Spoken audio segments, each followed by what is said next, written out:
Oke, halo selamat siang. Kita ketemu lagi di channel Pelita Kakiku, karena firman-Mu adalah pelita bagi kakiku dan terang bagi jalanku. Pada kesempatan kali ini saya ingin membahas mengenai kitab Filemon. Ya, salah satu kitab tulisan Paulus. Kalau kita perhatikan dari mulai Roma sampai dengan Ibrani, salah satunya adalah kitab Filemon. Nah, ini yang ingin kita bahas sekarang. Salah satu suratan Paulus yang cukup istimewa karena dia merupakan salah satu suratan yang paling pendek. Hanya 25 ayat saja, satu pasal 25 ayat saja.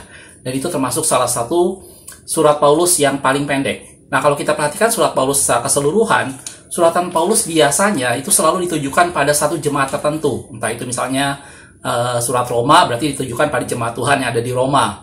Korintus juga seperti ditujukan pada jemaat Tuhan yang ada di Korintus.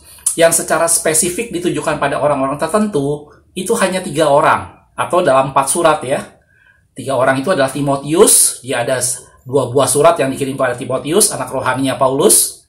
Gitu. Orang yang kedua adalah Titus, itu juga anak rohaninya Paulus. Dan surat yang ketiga adalah kepada Filemon.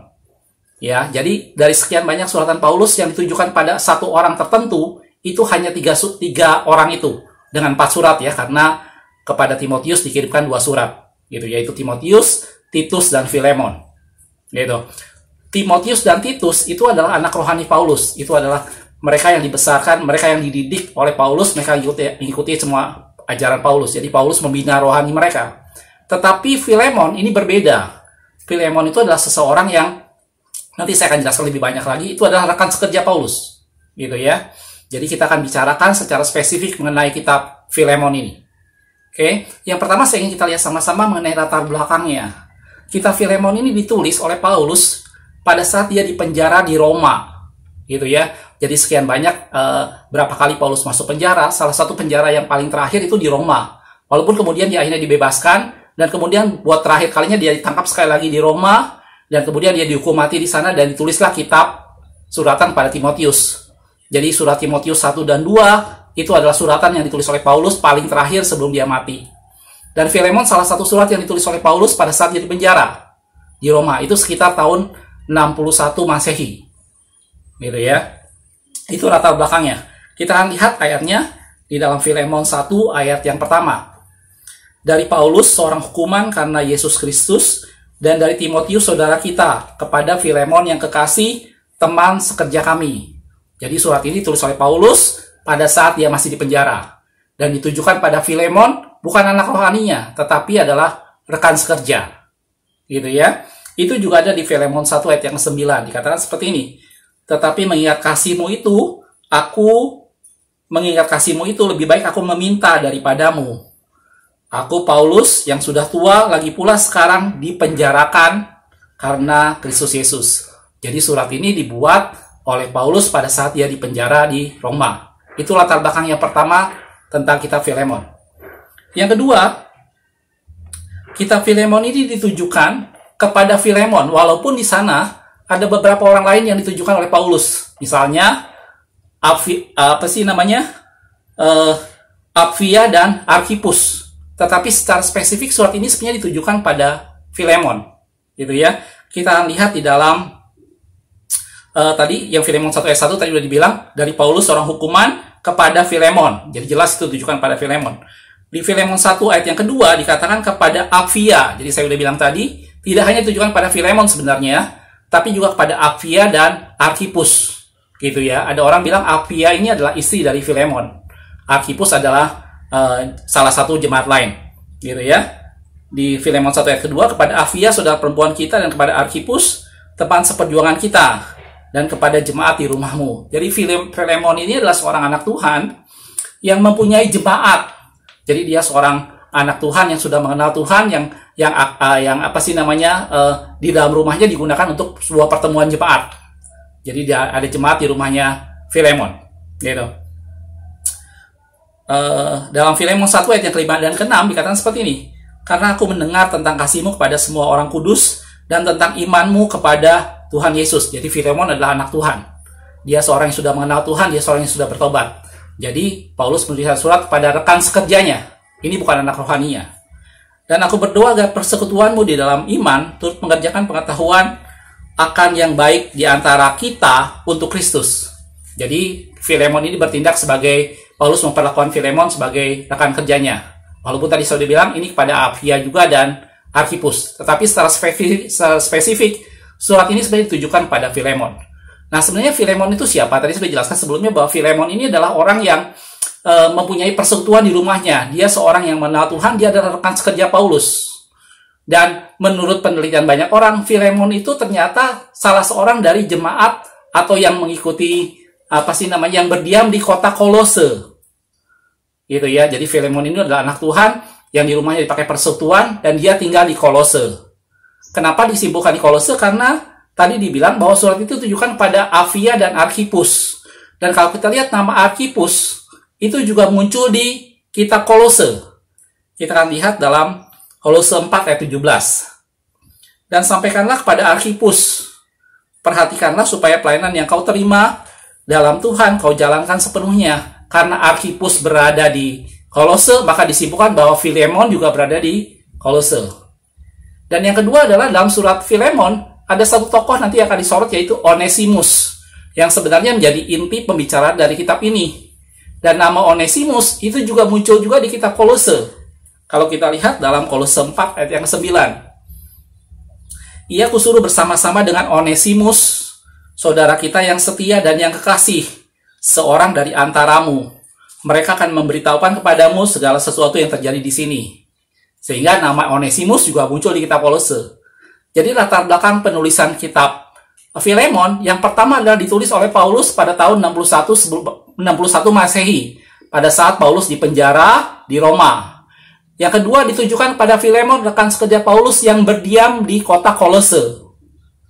Itu yaitu latar belakang yang kedua. Latar belakang yang ketiga adalah isi surat ini sebenarnya terfokus pada satu pribadi yang namanya tadi saya dibilang itu yang namanya Onesimus. Gitu ya. Kita akan lihat dalam Filemon 1 ayat yang ke-10. Mengajukan permintaan kepadamu mengenai anakku yang kudapat selagi aku dalam penjara, yakni Onesimus. Jadi surat Filemon ini intinya adalah permintaan Paulus kepada Filemon tentang seorang yang Paulus dapatkan anak rohani di dalam penjara yang namanya Onesimus. Jadi sebenarnya inti dari kitab ini adalah pada pribadi yang namanya Onesimus yang adalah anak rohani Paulus yang diperolehnya dalam penjara. Gitu. Ayat yang lain dalam Filemon 1 ayat yang ke-17. Kalau engkau menganggap aku temanmu seiman, terimalah dia seperti aku sendiri. Nah, siapakah Onesimus ini? Kalau kita selidiki sekarang lebih jauh ceritanya, Onesimus itu adalah seorang budak. Asalnya dia seorang budak di rumahnya Filemon.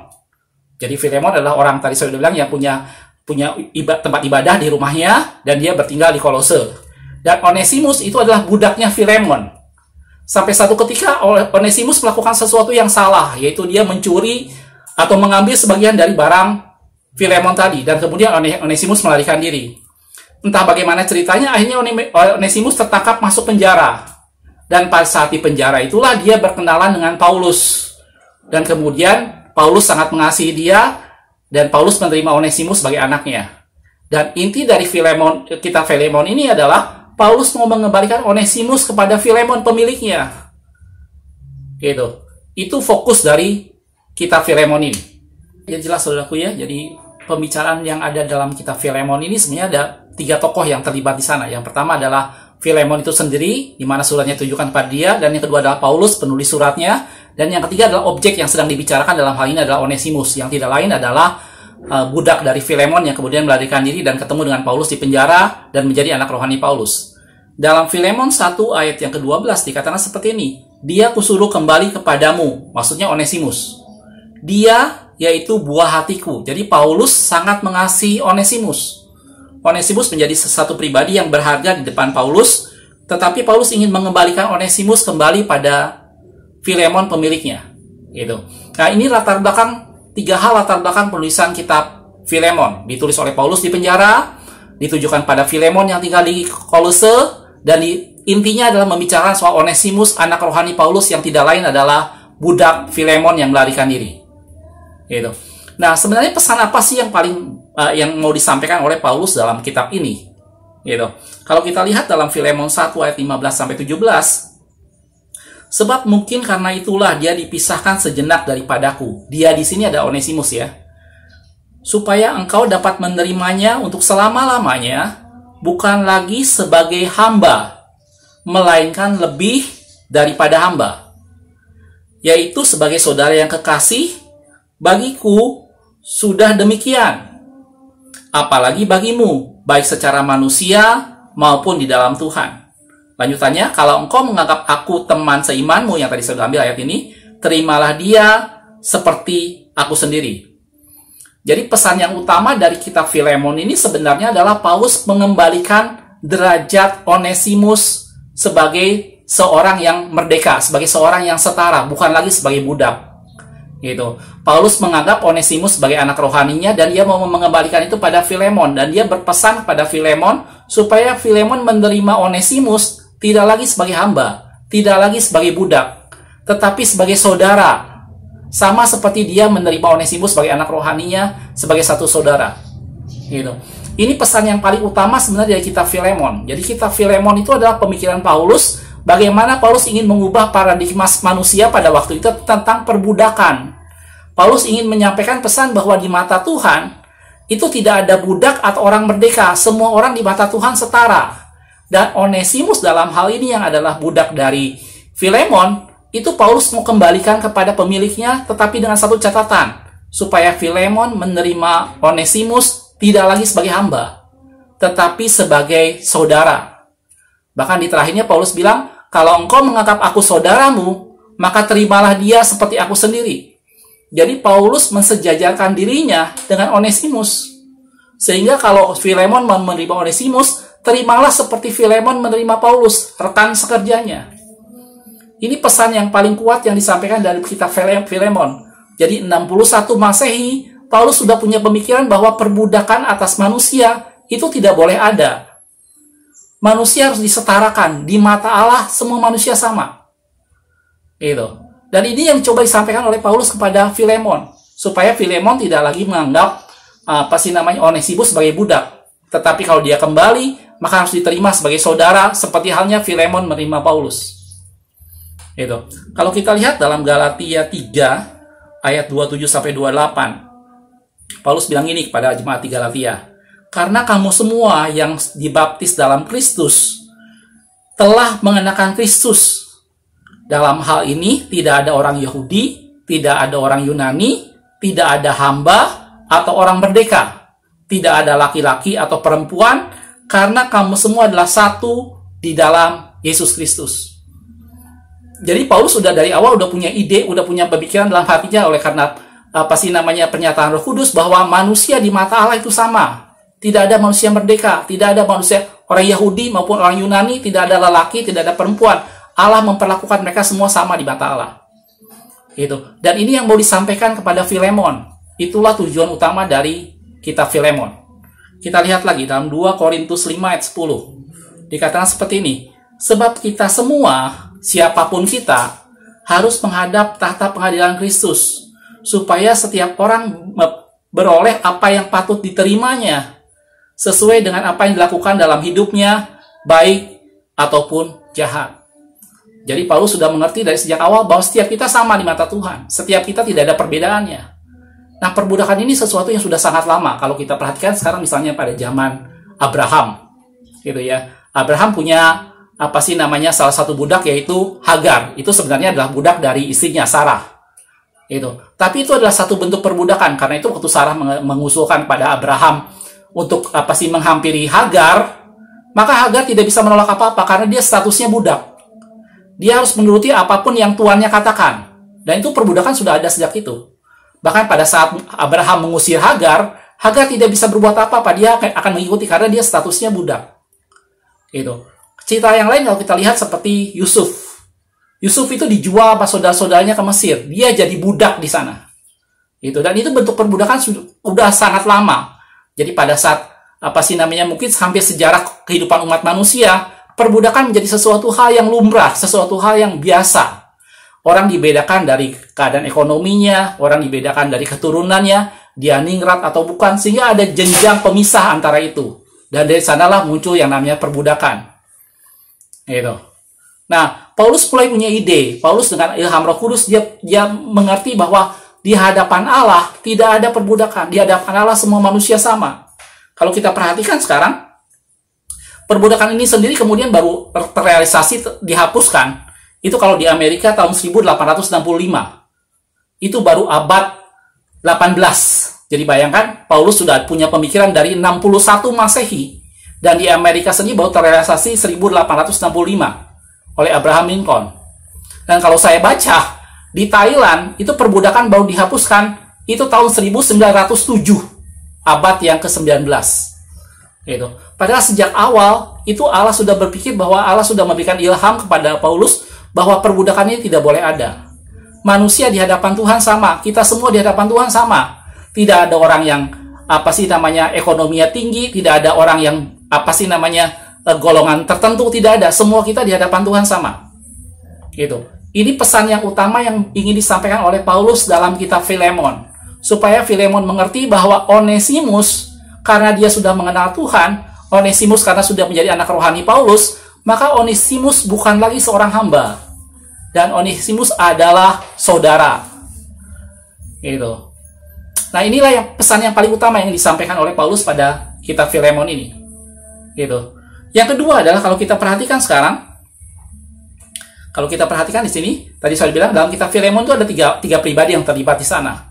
Yaitu adalah Filemon yang ditunjukkan, Paulus yang menulis, kemudian Onesimus yang menjadi objek yang sedang dibicarakan. Onesimus yang akan dititipkan, dikembalikan pada tuannya, dan minta diperlakukan seperti saudara. Nah, sebenarnya kalau kita perhatikan lebih jauh, ini tidak lain seperti gambaran penebusan yang Yesus lakukan buat kita semua. Kita semua pada saat kita tidak mengenal Tuhan, pada saat di luar Tuhan, kita semua adalah Onesimus yang diperbudak oleh dosa. Itu. Kita tidak punya hak apa-apa, kita semua diperbudak oleh dosa dan semua membawa kepada maut. Dan apa yang Paulus lakukan adalah mengangkat derajat Onesimus menjadi saudara.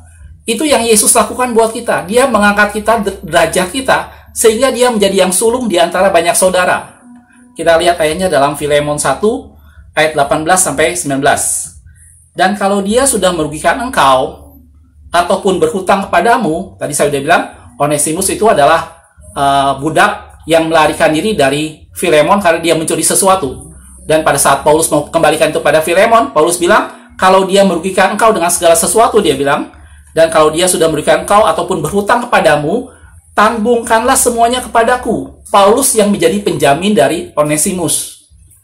Aku, Paulus, menjaminnya dengan tulisan tanganku sendiri. Aku akan membayarnya. Agar jangan kau katakan tanggungkan semua ini kepadamu, karena engkau berhutang padaku, yaitu dirimu sendiri. Jadi Paulus bertindak sebagai penanggung hutang Onesimus. Onesimus Paulus minta supaya disetarakan. Onesimus Paulus minta pada Filemon supaya dianggap saudara. Tapi Paulus mengerti bahwa Onesimus sudah bersalah. Onesimus sudah mencuri sesuatu. Onesimus sudah berhutang kepada tuannya. Dan Paulus di sana bertindak sebagai orang yang menanggung hutang Onesimus. Itu yang Yesus lakukan buat kita semua. Kita adalah Onesimus yang hidup dalam dosa, yang hidup diperbudak. Dan Yesus datang menanggung itu semua. Supaya apa? Supaya derajat kita naik. Supaya kita menjadi anak-anak, bukan lagi menjadi hamba. Dan Yesus menjadi yang utama di antara banyak saudara.